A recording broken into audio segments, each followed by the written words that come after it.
हिंदवी स्वराज्याचे संस्थापक आधी छत्रपती शिवराय सोलापूर जिल्ह्यातील जमलेल्या माझ्या तमाम मराठा बांधवांना माझा मानाचा देश होता.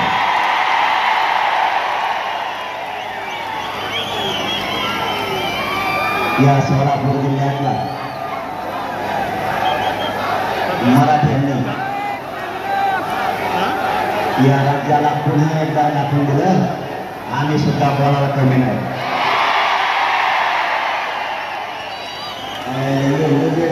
आपल्याला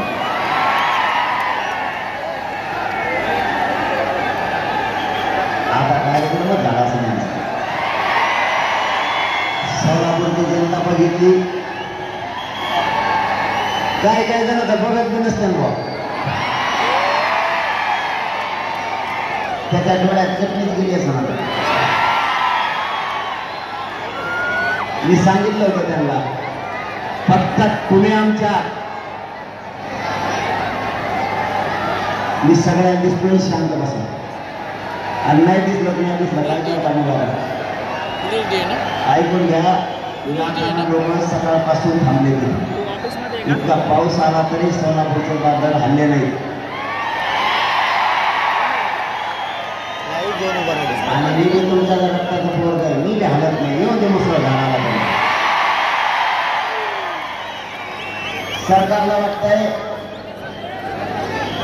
पश्चिम महाराष्ट्र आणि मराठवाडा विदर्भ खानदेश मुंबई कोकण एक नाही यांनी आपल्या दुश्मनी असल्यासारखं पेरलंय. आपल्यात काहीच ऐका ना एक मिनिट ऐका ना नाही दिसलं तरी चालेल काय आणि केंद्र काय देत ना सोलापुरात साध्यावर खवळ नाही तुम्हाला काय होईल दिसणार नाही नका दिसू दे मग आवाज येतो थोड दिल्ली बोल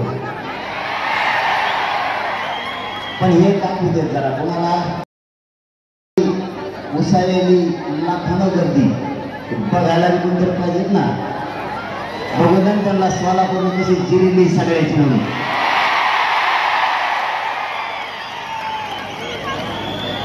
यांनी आपल्या भेट केलाय. माय बापावर सांगतात त्याने समजून घ्या विषय आपला कुठं आलाय.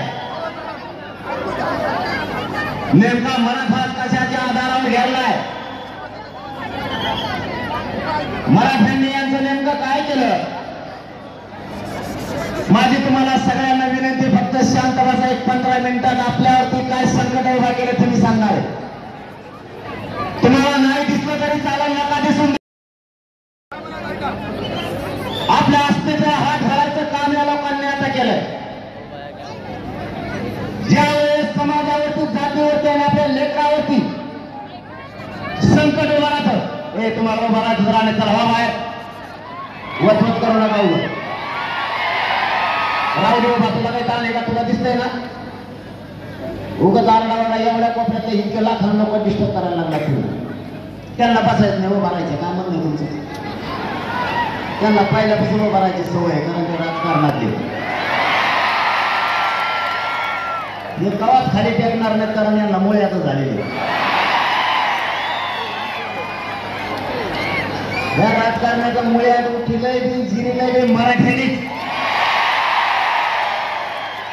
त्याच्यामुळे यांच्या थोडं टाइम घालता आपला खाली बसून वर बस म्हणण्यात.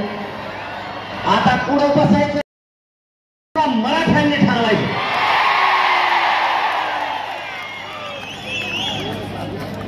माझ्या मराठा समाज संकटात यांनी सापडलाय.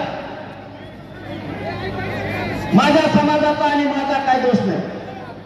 माझ्या बापावर तुमच्या पाय पडून तळतळीनं सांगतो माझा दोष असला तर मला आजच सोलापूर जिल्ह्यातून सांगा तू समाजाचं काम करू नको मी इथून उठतो आणि घरी जाऊन बसतो.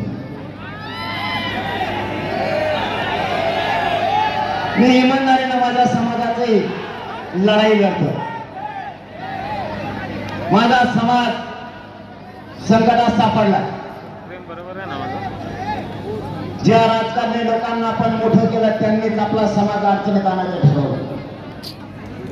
मी इमानदारीनं काम करतो. मी यांना मॅनेजर बी होत नाही फुटत बी नाही हे सगळ्यात मोठं यांचं दुःख. मग यांनी मला बदनाम करायचं ठरवलं. यांचं म्हणणं आहे हो जर आपल्याला फुटत नाही तर याला बदनाम करा. मायबापावर तुम्हाला परवाचं उदाहरण सांगतो. माझं स्वप्न आहे माझ्या मराठ्यांचे लेकर अधिकारी बनले पाहिजे.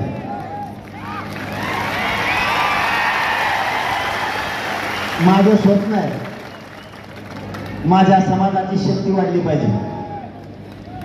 माझ्या समाजाला स्वाभिमान आहे. त्या समाजाचा स्वाभिमान गहाण ठेवून जगणारी पैदास माझी नाहीये. मला माझ्या समाजाचा स्वाभिमान वाढवायचा आणि राजकारण्यांनी ठरवलंय मराठ्यांच्या पोराला आरक्षण नाही मिळू द्यायचं. कारण आपल्या पिकाला प्रचार करायला मराठ्यांचे पोरं पाहिजे. इतके हरामखोर अवलादी. आता दिवस गेले. आता दिवस मराठ्यांचे आले. मराठ्यांना शक्तिशाली बनवायचं. मराठ्यांना ओबीसीतून आरक्षण मिळवून द्यायचं. मग त्यांनी सुरू केलं त्यांच्यात हे पोट्ट म्हणले कोणाचंच ऐकत नाही. हे लय खानदानी दिसतंय. हे जातवान मराठा दिसतंय. हे आपल्या पैशाला मोजीना पदाला मोजीना आणि आपले 2-3 दादा आहेत त्या दादाला गिनीना. मग एक काम करा याला बदनाम करा. नसता याच्या विरोधात टोळ्या उभा करा. मग आता पहिली टोळी आयला मला एक वेळ लागा ना. मी इकडे बोलत होतो मी तिकडे कोण बघा असे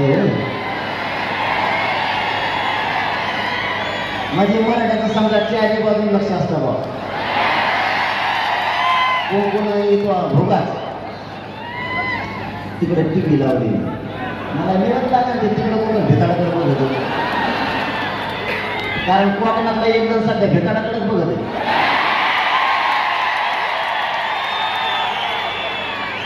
चांगला माणूस होता राव देव. त्याला काय झालं नाही आणि माया नादी लागलं. अरे यामुळे पुढे पुढे चावण मग बस खाजीत सगळ्या दुनिया. मला एक नाही कळालं. माझ्या मराठा समाजाला या सोलापूर जिल्ह्यातून करोडो मराठा समाजाला राज्यातल्या एक प्रश्न विचारायचा. मायबापा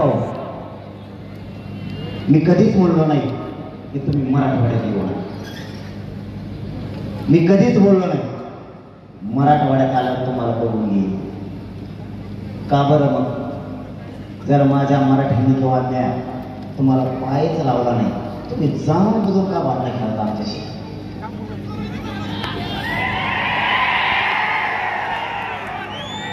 मी जर माझा समाजाचा लढा माझं रक्त जाळून इमानदारीला लढत असलो तुम्हाला अडचण काय. त्यांनी अडचण सांगून टाकली. मी तुम्हाला जे सांगतो तुमच्या जर ध्यानात नसली राहिली तर त्यांनी सांगितलं मी मराठवाड्याचा तो काय करतो बघून घेतो. एक तर मी बोलिलच नाही आणि आला तरी तू मगच बघू शकत कारण मी कपडे घातलेले असते तर तू काय बघू.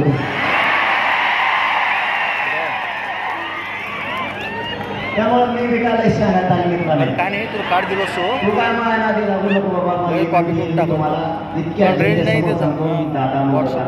सन्मान कार्ड आहे. आता याच्या पलीकडे याच्यानंतर जर बोलले तर तुला आहे. कारण मी काय मारायला भेट नाही आणि माझ्याजवळ काही नाही. माझ्याजवळ काय येते ही सगळी संपत्ती. आता एक मुद्दा त्यांनी सांगितला त्यांना सोलापूर जिल्ह्यातून माझं आव्हान आहे. याच्यानंतर बोलू नका मी माझ्या जातीसाठी लढतो. तुमचं आमचं वय नाही. आम्ही तुमचा सन्मान करतो. सन्मान शब्दाचा अर्थ समजून घ्या. नसता मी जर पिसळलो तर पिसळ मग काय करत असतं माहिती आहे तुम्हाला. मग लय अवघड. दुसरं सांगितलं त्यांनी आमच्या देवेंद्र फडणवीस साहेबाला बोलायचं.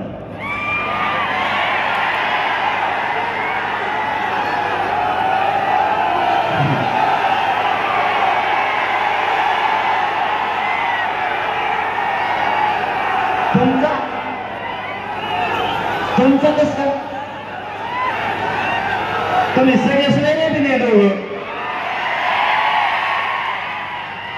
तुमचं नातं एकावरती जुळलं कसं काय? तुमचं कसं काय? तुमचं आणि तुमची जात ही मराठा आणि मराठ्यांनी अन्यायाच्या विरुद्ध लढायचं असतं.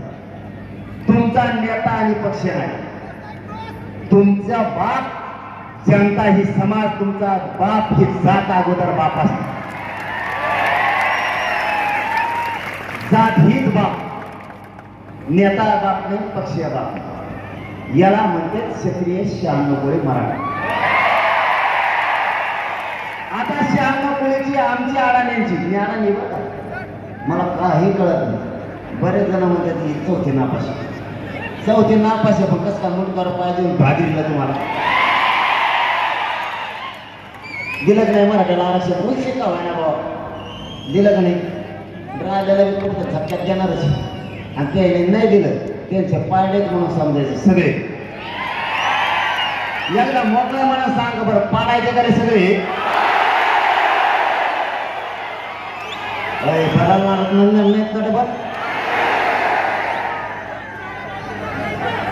बघू मग 29 तारखेला या अंतरवालीला सगळे बघू काय करायचं, तर पाडायचे का उभा करायचे. आणि उभा केलं तर निवडून द्यावं लागतं बरं का.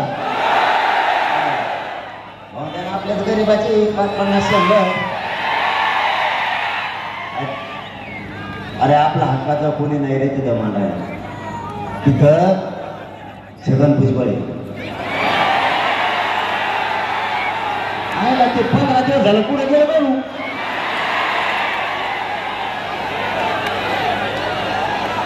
अरे आता एक गोष्ट घडली तुमच्याकडे.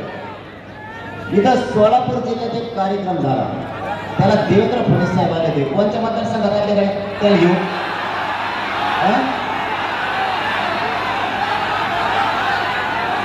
छगन भुजबळला जेवण नेता जिथं घेऊन जाईल त्या मतदारसंघातला माणूस पाडायचा. छगन भुजबळला जेवण नेता प्रचाराला नाही त्या पक्षाचाच कार्यक्रम लावायचा. आता एक फिक्स झालं, सोलापूर पासून सुरुवात. तो तिथं आला होता आणि त्याला घेऊन देवेंद्र फडणवीस साहेब आले होते. देवेंद्र फडणवीस साहेब जर याच्यानंतर त्याला घेऊन हिंडले की ते मतदारसंघ पाळला म्हणून समजायचं. मराठाच्या वाटोळ करणाऱ्याला सुट्टी कसं असतं आपला. नुसतं म्हणलं होतो पाडा, मी आता पाडा म्हणलो बरं का, तिकडून लगेच मुसलमान म्हणले पाडो. मला पुढे भेटत मुसलमान म्हणायचं पाडो, एवढं म्हणलं पाडो तर पाडो. कारण मग आपलं कसंच असतं. मग हिंदी तर मग जमत नाही बरं का. मी शिकवतो हिंदी, कारण मी हिंदी लवकर शिकून घेणार आहे. आता तुमचं काय चाललंय?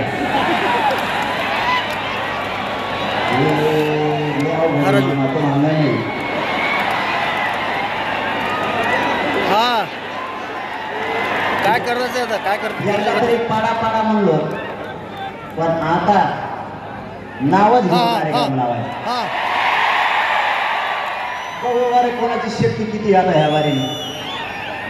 मराठ्यांना भेटल्यावर काय होतं एकदा बघू झालं. मी प्रामाणिक मनानं माझ्या समाजाचं मी इमानदारीला काम करतो.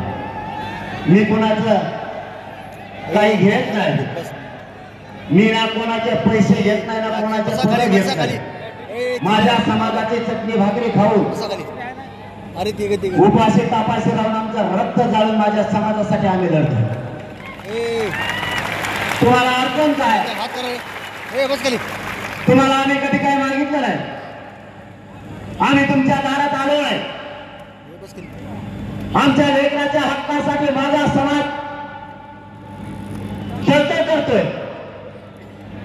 समाज कामं धंदे सोडून वारा पावसात उन्हात सुद्धा आज 1 वर्ष झालं लगातार लढतोय. आम्ही तुम्हाला कधी काही बोललोच नाही, तरी तुम्ही माझ्या समाजाला टार्गेट केलं. पण एक लक्षात असू द्या, त्यांना मराठे म्हणते, यांच्या नावाला लागला ना तर राजकीय सुपडा साफ होईल तुमचा सगळा राज्यात. शहाण्णव कशाला म्हणते? आम्हाला नुसत्या शहाण्णवच्या भाषा शिकू नका. क्षत्रिय मराठ्यांचा धर्म आहे, जिथं अन्याय होईल तिथं धावून जायचं.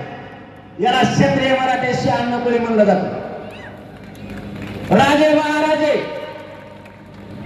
रयतेवरती जर अन्याय झाला, सिंहासन सोडून मैदानात येत होते अन्यायाच्या विरुद्ध लढण्यासाठी. त्याला शहाण्णव म्हणलं जातं. तू कोणता रे शहाण्णव आरक्षणाला विरोध करणारा? काय मार्ग आणि तुला त्याच्यात? अहो सर हर्षल आहे ना तिथं खाली. बरं तुम्ही शहाण्णव तुम्ही बाजू घ्या, काय म्हणा नाही आमचं. हर्षलची क्राऊडची घ्या ना. पण तुम्ही बाजू कोणाची घेताय हे अगोदर समजून घ्या. तुम्ही बोलताना म्हणला ठीक आहे, माझ्या देवेंद्र फडणवीसांना बोलू नका. ठीक आहे. देवेंद्र फडणवीसांना का बोलतो त्याचं कारण सांगतो. आणि क्षत्रिय धर्म असणाऱ्या शहाण्णव मराठ्यांनी कोणाकडून बोलायला पाहिजे हे सांगतो. आंतरवाडीतल्या माता मावल्यांवरती गोळ्या झाडलेल्या हल्लो हल्लो रक्ताच्या थारवड्यात आमच्या माता मावल्या पडल्या. आंतरवाडीत या, मी तुम्हाला आत्ता एक काठीवर चालताना म्हाताऱ्या मायला तिथे दाखवतो की ज्यांच्या गुडघ्यात आणि मांडीत गोळ्या शिरलेल्या त्या मासा चिपकून बसल्यात तर त्या निघत नाहीये. रक्ताच्या थारवड्यात तिंकणाऱ्या आमच्या आंतरवाडीचे लोक, यांचा आक्रोश ऐकायला कोणी नव्हतं. त्या बंदुकीच्या दस्त्याला फोडलेल्या माता मावल्यांचे डोके कोणत्या डॉक्टरला शिवता येत नव्हते. डोक्याच्या मधामध घुसलेली गोळी कोणत्या तज्ञाला निघत नव्हती. आजही त्यातले 2 तरुण लीलावती हॉस्पिटलला नेले होते. लीलावती हॉस्पिटलचा असणारा संपूर्ण स्टाफ मुंबईचा, तिथे असणारे तज्ञ डॉक्टर आजही त्या पोरांच्या पोटातली गोळी लीलावती हॉस्पिटल मधल्या तज्ञ डॉक्टरांना सुद्धा निघाले नाही. त्या लेकरांचा जीव काय म्हणत असत?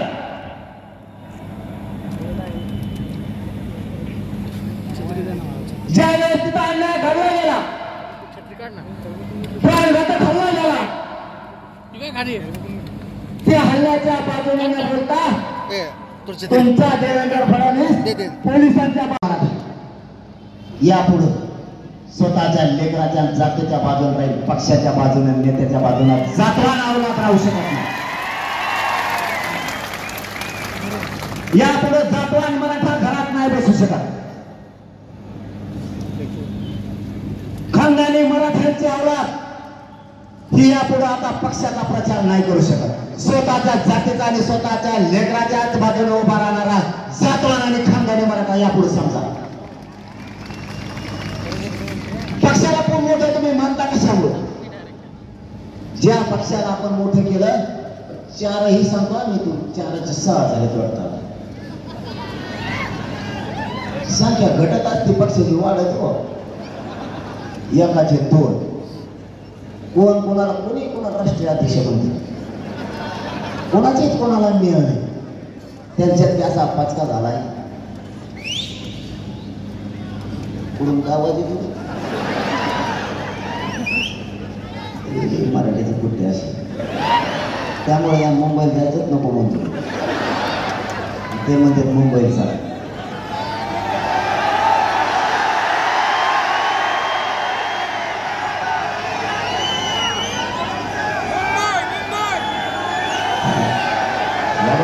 ठरलं नाव कुठं थोडं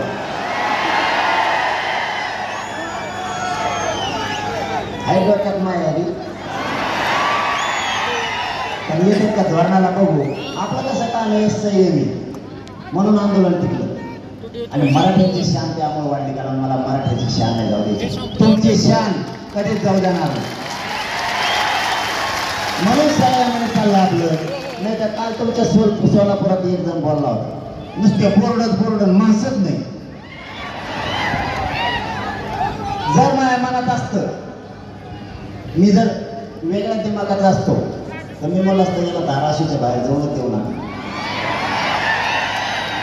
म्हणलं असतं नाही.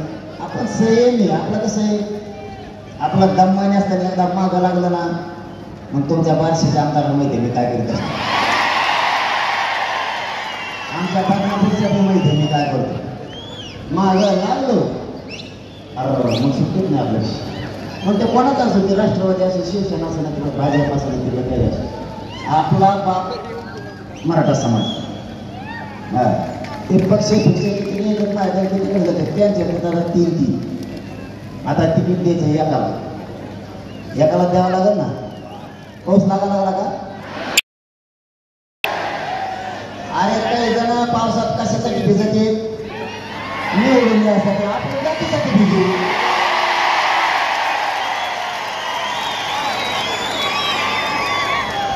मग असं वाटतं कसं दे मग जात मोठी लागत त्यांचं असं वाटतं कसं दे किती येते मोजाने येणार त्यामुळे येतो. पावसात झोपीच नाही तर उन्हात झोप. आता मराठी काही जीवन देत नसेल कोणाचं. इथून पुढं यांचे झाले 3 त्यातल्या अर्धे देतात माझ्याकडे. ते म्हणतात त्याला तिकीट दिलं आमचं काय होईल म्हणलं मला काय माहिती काय होईल ते म्हणतात मग जाऊ द्या. ते जर निवडून आलं ना 5 वर्ष आम्हाला वाट बघायला लागेल त्याच्यापेक्षा तुम्ही दिलेला निवडून आणतो त्याला पडित होतो झालं त्यांचं वेळ चुकलंय. तिकडे वाटायच्या आधी आपलं साधलं मग आपला गरीब माणूस द्यायचा. पण एक सांगतो हा एकच द्या.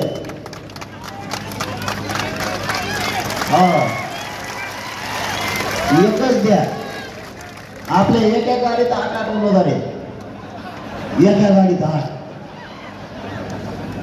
फक्त ड्रायव्हर आणि चला चला बसा गाडीत म्हणणारे हे 2च नाही फक्त उमेदवार नाही तर सगळे गाडीत घेऊन उमेदवार. कारण माझ्याकडे एक जण आला तो म्हणला एवढ्या बार माझ्यावर ध्यान ठेवा मी पक्का निवडून येणार. म्हणलं आमचं 29 तारखेला ठरणार आहे वर नंतर सांगू. ठीक आहे म्हणला. ते गेलं नुसतं गाडीत बसलं 2-4 जण माघारी आले. ते म्हणजे माघारी यापर्यंत ध्यान ठेवा त्यांनी येऊ शकतो त्याच्याच गाडीत येईल. तेव्हा मला त्याच्या गाडीत आज तुम्ही बसून येत असता का त्याच्या मागं नाही मी या बघायला नमुने मराठी एक द्या एक. तुम्हाला जर मराठ्यांची शान वाढवायची असली मराठ्यांची शान जाऊ द्यायची नसली मराठ्यांची शक्ती वाढवायची असली आणि मराठ्यांचे जात जर प्रबळ पावरवरती बांधवायची असली तर उमेदवार एक देण्याच्या ताकदीने निवडून आणा. आणि जर समाजाने एक दिला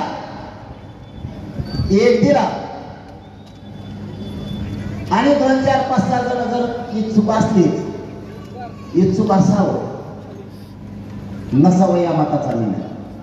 इच्छुक 100% असला पाहिजे. पण समाजाने जर एक ठरविला त्याच्या बाजूने उभा राहायला पाहिजे. याला म्हणायचं जातवान मराठ्यांसाठी काम करणार. इच्छुक हे मराठा समाजाने समजा एक दिला तरी तो उभा राहिला याचा अर्थ असा होतो तू जातीसाठी लढत नाही तू स्वतःच्या स्वार्थासाठी लढायला लागला.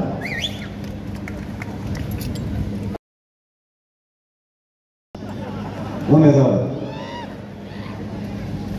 कोणी म्हणतो एवढे बार मी लई फिरलो माझ्या संधी आता तुमच्या सगळ्यावर देम होतं मग मी काय करू. मला ही भूमिका लागते. समजून घ्या ही गोरगरिबांची लाट आहे. या लाटीत मराठ्यांना वाटतं आपल्या लेकरांना जात मोठी होणार. धनगर बांधवांना वाटतंय गरिबांना आपली जात आणि आपली लेकरं मोठी होते. दलित मुस्लिम बांधवांना वाटतं एवढी संधी गरिबांची लाट आहे. 12 बलुतेदारांना वाटतं मराठ्यांनी फक्त एक मतानं राहा काहीही होऊ शकते. फक्त विचार ठेवा एक माणूस दिला सगळ्यांनी त्याच्या पाठीशी उभा. जर दिला तर नक्की म्हणता झालं काय सुरू 29ला ठरवायचं तुमच्या साक्षीने सरकार आरक्षण देण्याच्या मनस्थितीत, फक्त लावालाव्या करण्याच्या मनस्थितीत माझ्या विरोधात तर इतकी उठिले. परदेशी एक झाला, त्याच्या आधी एक होता, एक मावशी, तीच बोलत होती. अभ्यास सुरू झाला बरं का. मराठ्यांचे समन्वय फोडायला सुरुवात केली. जातीला मातीत मिसळून स्वतःचा संसार मोठे करणारी पैदास फुटायला लागली. जातीचा संसार मोठा करणारे, जात मोठे करणारे लोक आता कमी राहिले. ते सांगतील त्या पद्धतीने त्यांनी कामं सुरू केली. माझं त्या मराठ्यांच्या सगळ्या बांधवांना आव्हान, सोलापूर नगरीतून तुम्हाला हात जोडून विनंती माझी, कारण मी हात कोणापुढे पसरत नाही, जोडा सुद्धा नाही. माझ्या मराठ्यांसाठी तुम्हाला हात जोडतो. त्या देवेंद्र फडणवीसांचा आणि त्या दरेकरचा ऐकून तुम्ही अभियान मराठ्यांच्या विरोधात केले, माझ्या विरोधात सुरू केले. त्याला षडयंत्र आणि सापळा म्हणलं जातं, मला उघडं पाडायसाठी. त्याचं ऐकून तुम्ही पत्रकार परिषदा घेऊ नका, आंदोलन करू नका. मराठ्यांच्या लेकरांच्या अन्नात माती मिसळायचं काम नका करू. तुम्हाला नाही काही मिळालं तर चालेल, पण गद्दारीचा शिक्का तुमच्या आयुष्यात तुम्हाला लागू देऊ नका. तुम्हाला मराठ्यांच्या नजराला नजर तुम्हाला मिळवायची. मराठ्यांच्या दारातून तुम्हाला जायचंय, मराठ्यांच्या हातानं आपल्याला एकमेकाला पाणी प्यायचं. ही साथ आपल्याला सांभाळणारे पक्ष सांभाळणार नाहीये. या भाजपातल्या काही लोकांना एका क्रांती मोर्चाचे 3 क्रांती मोर्चे केले. मध्ये घालून टाकलेले चांगलं काम करणारे समन्वयक सुद्धा बदनाम करण्याचं काम यांनी केलं. आता तरी शालेवा खूप दिवसांनी समाजाच्या विरोधात जाऊन समाजाच्या लेकराच्या अन्नात औषध घालण्याचं काम नका करू. तुम्हाला काही नाही करता आलं तर करू नका, घरी झोपून राहा, पण लेकराच्या भरू नका. या समाजाची तळमळ जाणार. हा मराठा समाज कष्ट करून लेकर शिकवतो. या मराठा समाजाला कधी पावसाचा वाऱ्याचा विचार नाही केला. गुडघ्याच्या चिखलात शेतात काम केलं आपल्या मायबाप समाजानं. 1-1 रुपया जमा करून आपले लेकर शिकवले. मराठ्यांच्या आई बापाने स्वप्न बघितले, माझं लेकरू अधिकारी होईल, माझी मुलगी अधिकारी होईल. मराठ्यांच्या विरोधात काम करणाऱ्या मराठ्यांना माझा हात जोडून शेवटची विनंती आहे. या मायबाप मराठ्यांच्या कष्टाची जाण ठेवा. वेळ पडली तर या मायबाप मराठ्यांनी स्वतःची जमीन विकली, पण लेकर शिकवले. ऊस तोडलाय, या मराठा समाजाने हमाली केली. या मराठा समाजाने लेकर शिकवण्यासाठी रात्रंदिवस रिक्षा चालवला. कडून महसुलाच्या म्हणून राहिलाय, ट्रॅक्टरवरती लोकांच्या ड्रायव्हर म्हणून माझा मराठा समाज राहिला, पण मुलं शिकवले. आजही शहराच्या ठिकाणी माझा मराठा समाज वॉचमॅन म्हणून लोकांच्या बंगल्यासमोर काम करतो. आलेल्या पगारातून लेकर शिकवतो. शहरातल्या मराठ्यांना काही घरदार राहायला नाही. भाड्याच्या खोलीत राहून आपली मुलगा आपली मुलगी शिकवायला लागला. मराठ्यांनी गावाकडचे घरे विकले, मुलाच्या शिक्षणाला फी भरली, आणि त्या मुलाचे आईबाप दोघे शहरात राहून मोलमजुरी करायला लागलेत. लोकांचे भांडे घासायची वेळ त्यांच्यावरती आली. मराठ्यांच्या विरोधात काम करणाऱ्या मराठ्यांच्या लोकांनी शहाणा व्हावं. मी शेवटी पायाला हात लावून सांगतो, माझ्या समाजाची तळमळ व्हायला जाऊ देऊ नका. तुम्हाला काही आमिष दाखवला असेल, तुम्हाला काही पद देऊ म्हणले असते, त्या पदासाठी त्या पैशासाठी माझ्या मराठ्यांच्या मानेवर कुऱ्हाडीचा वार नका करू. माझ्या मराठ्यांना आता अन्याय सहन होत नाहीये. 1% हुकलेल्या लेकराचं रडणं ते बघत नाहीये. 1% वसंतराव काय परिस्थिती होती त्या बापाला आणि त्या विद्यार्थ्यांना विचारा. नकारे माझ्या मराठ्यांच्या विरोधात जाऊ. माझ्या मराठ्यांनी खूप लोकांना सांभाळलं आणि ज्यांना माझ्या मराठ्यांनी सांभाळलं ते बेमान झालेत माझ्या मराठ्यांशी. तुम्ही आमचे रक्तमासाचे माझ्या मराठ्यांशी बेमान नका हो. त्या देवेंद्र फडणवीस यांच्या माध्यमातून या दरेकरांना अभियान सुरू केले. त्या अभियानात सामील मोगम आंदोलन नका करू. मराठ्यांना आरक्षण 100% ओबीसीतून मिळते. फक्त तुम्ही दम धरा.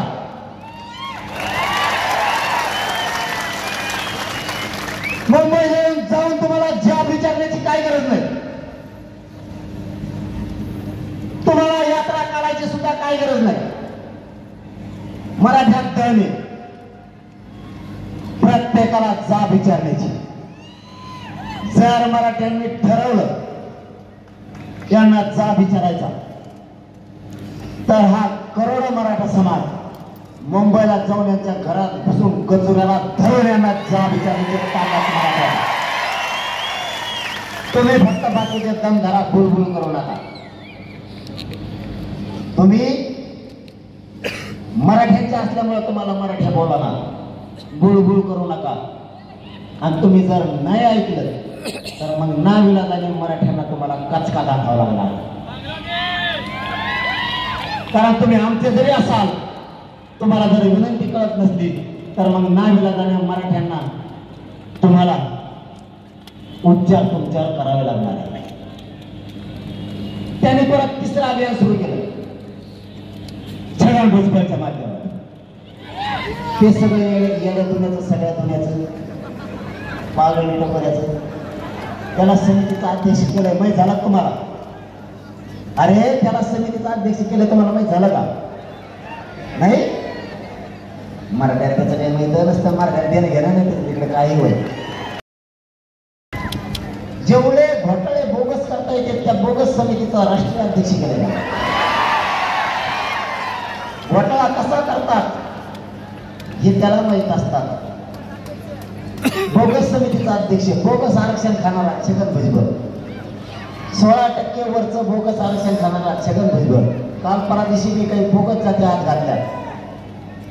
आता 2-3 जाती घातल्यात. या 2 दिवसात आपल्याला समिती, आयोग, लिखापडी, अभ्यास, वाचन, तर आरक्षण यांनी काल 2-3 जाती घातल्या. कोणाकोणाला हिमंदारी सांगा बरं. झोपा, नुसतं झोपा. काहीच माहित नाही तुम्हाला. माझ्या डोक्यात दगड घालता का? उभं वाटोळं केलं यांनी. 16% आरक्षण डोळ्या व्यक्त केलं आपण. आताही मराठा आणि कुणबी एक असताना देत नाहीये. समाज मागास सिद्ध झाला, मागास सिद्ध झाला तरी 50% आता आरक्षण नाही दिलं. आत्ता तरी शांत बसा. नुसता पक्षाचा नेता जगवा तुम्ही. त्यालाच मोठं करा. स्वतःचे लेकरं मारून टाका. स्वतःचे लेकरं मोठं करायचं स्वप्नच बघू नका. हे सगळं बोगस आरक्षण खाते. यांनी सगळे चोट्या टोळ्या जवळ केल्या. देवेंद्र फडणवीस जवळ आहे. बारीक भुरटी चोरी करणारा त्याच जवळ, टाका टाकणारा त्याच्या जवळ, चालता चालता रेल्वे लुटणारा त्याच जवळ, चालता चालता पाकिट हाणणारा त्याच्या जवळच. म्हणजे पाकिट मारापासून, भुरट्यापासून मोठ्या दरोड्यापर्यंतच्या जवळ.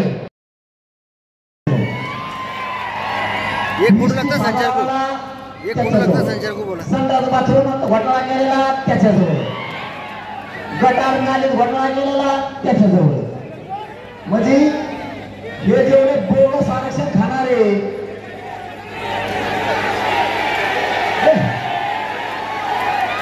आपण नाही बा कोणाचं नाव घे. आपण टप्प्यात आलं की राईट कार्यक्रम करतो. कसल्याचं नाव नाही घेत आपण. ज्याची गिनतीच मराठीचं डायरेक्ट नाही त्याचं नावच मी घेतो. त्यांची वळवळ काय असते तर त्यांना कळालेली आहे. मराठ्यांच्या नादी लागल्यावर काय होतं म्हणून जरा म्हणत नाही गावाच. मराठ्यांच्या नादी लागल्यावर काय होतं भाऊ ही कथा कळालेला आहे सगळं. बोगस आरक्षण खाणारे हे आणि या बोगस समितीचा अध्यक्ष त्यो छगन भुजबळ मुकादम टोळे मुकादम त्यो आणि त्यांनी 550 गोळा केले तर ते माझ्याविरोधात बोलत. अरे तुम्ही एक माय बापावर एक विचार करा. अरे मी जे केलंय का इतके माझ्याविरोधात बोलत तुटून पडले. बरं ते झालं तिसरी टोळी तयार केली. ते आता ढाकू नको नाही का देऊ दही हंडी ढकू नको एवढा दिसतो का देऊ एवढाच आहे. माय आता जवळ भाग्याला माया गुड गेलं वाटेलच लागतो का गाडी भुगाडावर पॅन्ट फाटलेले खिळं शिवलेली ती पॅन्ट आणि ती ढकू नको तेव काय तर म्हणला मला. आता जर मुंबईत मराठी आले तर तुम्हाला नाही मुंबई सोडून जावं लागायचं. आणि तुम्ही यांना मुंबईत डांबरून भेटलं हे काय करतील तुमचे. मी म्हणतो एवढी चाळे करायची फडणवीसाला काही गरजच नाही. सगळ्यात सोपं मराठ्यांचं हक्काचं आरक्षण मराठ्यांना द्यावं हे मराठी त्यांना डोक्यावर घेऊन असते. पण आलवा चालला तर मराठ्यांनी कार्यक्रम लावला म्हणून समजायचं. आणि मराठ्यांना एक विनंती माझी या सोलापूर नगरीत बस करा जरा. आता नेत्यांचं उदं करायचं बंद करा. 10 वर्षात मराठ्यांचे 90% पोरं तुम्हाला सुशिक्षित बेकार आणि व्यसनी झालेले दिसतील. या पापाचे धनी तुम्ही बोलू नका. तुम्ही जर नेत्याचं आणि पक्षाचं उदं करत राहिला तर तुमच्या डोळ्या जगता तुमच्या पोराने आत्महत्या केलेला तुम्हाला बघावं लागणार. समजून घ्या माझे तळमळ आणि तळतळ. खोल जाऊन विचार करा. परिस्थिती हाताच्या बाहेर जाऊ देऊ नका. वाईट परिस्थिती मराठ्यांवरती मराठ्यांच्या पोरांच्या आत्ताच हाल चालले. तुम्ही जर पक्ष आणि नेता मोठा करत राहिला तर आपल्या लेकरांचा वाटणं होईल. तुम्हाला फरक सांगतो. ओबीसीचे कोणत्या नेत्यावर टीका नाही करणार. त्यांना काय करायचं करू दे. आता त्यांनी ठरवलं मला गेलं मला उघडं पाडायचं त्यांनी ठरवलं. चारही बाजून इकडे फुले भांडणी असं ते म्हणले. सोलापूरलाच म्हणले थोडं. इथून ते फक्त नांदेडलाच गेले. इथून नांदेडला गेल्यावर म्हणले ते शरद आहेत कोणाचा मग शब्द दिलेला माझ्या सांगच्या गाड्यावाल्याने याला इथं सोलापुरात सोडून जायचं. तुम्हाला सांगतो मी इथून आंतरवली जायचं 1 रुपया बी नवा माझ्या. नाही ही भाग नाही. तुम्ही आहेचा भाग नाही. एक बोलण्याचं उदाहरण सांगितलं मी तुम्हाला. रिअल परिस्थिती. कारण यांचे 1 करोड रुपये आणि यांचे पद सुद्धा या मराठ्यांच्या स्वाभिमानापुढून आणि मराठ्यांचा स्वाभिमान कधी घाण ठेवणार नाही. माझा सुद्धा नाही. स्वाभिमान गहाण ठेवून जगणारे अवलाद माझे. मी मोडून पण खरंच वागणार. पण मराठ्याची शक्ती वाढवल्याशिवाय मी हटत नाही. मग यांनी मला उद्या गोळ्या घालू द्या हसत मरत. पण ओबीसीतून मराठ्याला आरक्षण दिल्याशिवाय सुट्टी देत नाही. मग कोणी बी एवढी हवा कोणी पण एवढी. मी याला सगळ्यांनी केले. फक्त तुम्ही हटू नका. तुम्ही नका यांचा बुकटाच करतो मी. त्याची काळजीच करू नका तुम्ही. फक्त सातत्य ठेवा. सतत बाहेर यावं लागणार. आणि या सोलापूर नगरीतून मी जाहीरपणानं आवाहन करतो. जर 29 तारखेला ठरलं तर सगळ्या जाती धर्मांना या सोलापूर नगरीतून आवाहन करतो. जर 29ला आमचं ठरलं तर या मराठा गोरगरीब इतर सगळ्या जातींचे चांगले दिवस यायचे दिवस आलेत. एकजुटीनं फक्त उभा. मुस्लिम असन धनगर असन दलित असन 12 बोलतेदार असन लिंगायत समाज असन कोणताही समाज असू दे. गोरगरिबांची लाट आली. पायाखाली तुडवायची राजकीय नेते वेळ आली.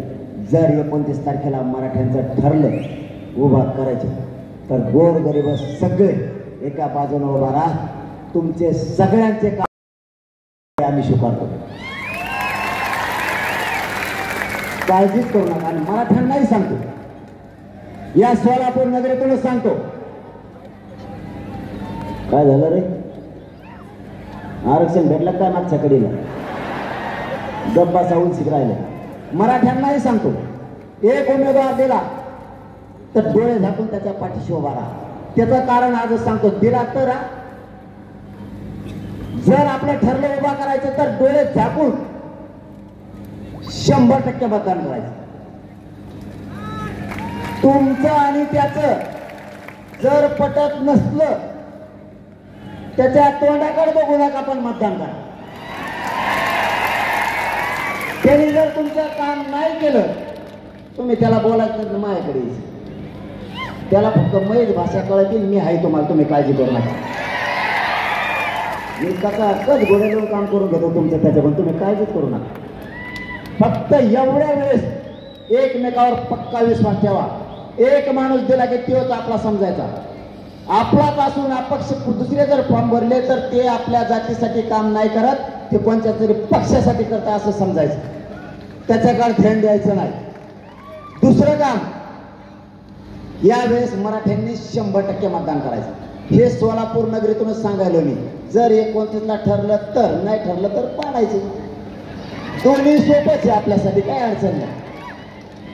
मी या 15 दिवसात बघतो कसे समीकरण जुळते. जुळलं तर ठीक, नाही जुळलं तर पाडापाडी. पाडापाडीत गेले माझ्या. पाडापाडीत कोणालाच झोप येत नाही. या दोन्ही तिन्ही उमेदवाराला वाटतं कोण निवडून येईल भाऊ आता. ते उमेदवारांच्या एकामेकाला चिरते, तो कसं काय, ते म्हणतो मग इकडं कोपऱ्यात बेकार आहे, ते म्हणतो मा इकडं कोपऱ्यात कुकडे गेला जाऊन. मग म्हणजे इतके पाडापाडीत भजी ते डेंजर. दुसरं काम करायचं आहे, मराठ्यांनी 100% मतदान करायचं. त्या दिवशी, मतदानाच्या दिवशी नोकरदाराने नोकरीला नाही जायचं. काम करणाऱ्या मराठ्यांनी शेतात नाही जायचं. व्यावसायिक मराठ्यांनी व्यवसाय उघडायचा नाही. वारकरी बांधवांनी त्या दिवशी तीर्थयात्रेवर जायचं नाही. राजकारणी लोक एखाद्या महाराजाला नादी देत, त्याला ट्रॅव्हल देतात आणि आपलं 50-50 मतदान भरून बाहेर आपल्या म्हाताऱ्या माणसं. सोलापूर म्हणजे श्री सिद्धरामेश्वरांच्या पदस्पर्शाने पावन झालेली नगरी. या नगरीत श्री सिद्धेश्वर देवस्थान संचलित विविध संस्था आहेत, ज्यांच्या माध्यमातून शैक्षणिक, सामाजिक आणि वैद्यकीय अशा विविध क्षेत्रात निस्वार्थी भावनेतून कार्य केले जाते.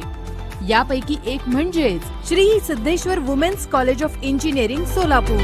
श्री सिद्धेश्वर वुमेन्स पॉलिटेक्निक कॉलेजच्या यशानंतर उचललेलं आणखी एक महत्वाचं पाऊल.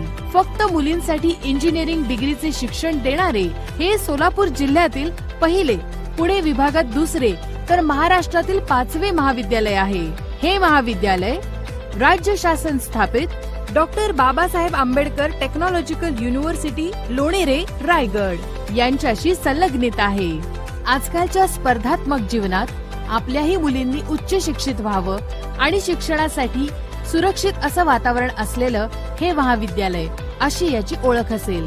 कारण इथलं वातावरण संपूर्णतः सुरक्षित असून येथील विद्यार्थिनी अतिशय स्वच्छंदी वातावरणात शिक्षण घेत आहेत. सदर कॉलेजमध्ये मुलींच्या सुरक्षिततेसाठी CCTV कॅमेरे बसवण्यात आलेले आहेत. तसेच सुरक्षा रक्षकही आहेत आणि बाहेरून येणाऱ्या प्रत्येकाची इथं नोंद घेतली जाते. त्यामुळे आम्हाला आमच्या मुलींची सुरक्षिततेबाबत कसलीही चिंता वाटत नाही. हे कॉलेज म्हणजे आमच्या मुलीसाठी दुसरे घरच आहे. घरातल्यासारखी काळजी घेतली जाते. प्रसन्न क्लासरूम, अत्याधुनिक शिक्षण पद्धती, तज्ञ प्राध्यापक वृंद यांच्यामुळे येथील वातावरण शिक्षणाभिमुख आहे. याशिवाय सर्व विद्यार्थिनींवर वैयक्तिक लक्ष, अभ्यासातील अडचणी दूर करण्यासाठी शिक्षक नेहमीच तत्पर असतात. Our teachers are so friendly that I can ask any of my doubts without any hesitation. अभ्यासक्रमाबरोबरच को करिक्युलर आणि एक्स्ट्रा करिक्युलर ऍक्टिव्हिटीजचे आयोजन. Being in a girls' college, we can freely express our thoughts and feelings. विद्यार्थिनी ताणतणाव रहित आणि चिंतामुक्त राहाव्यात यासाठी इथे स्वतंत्र असा तास असतो.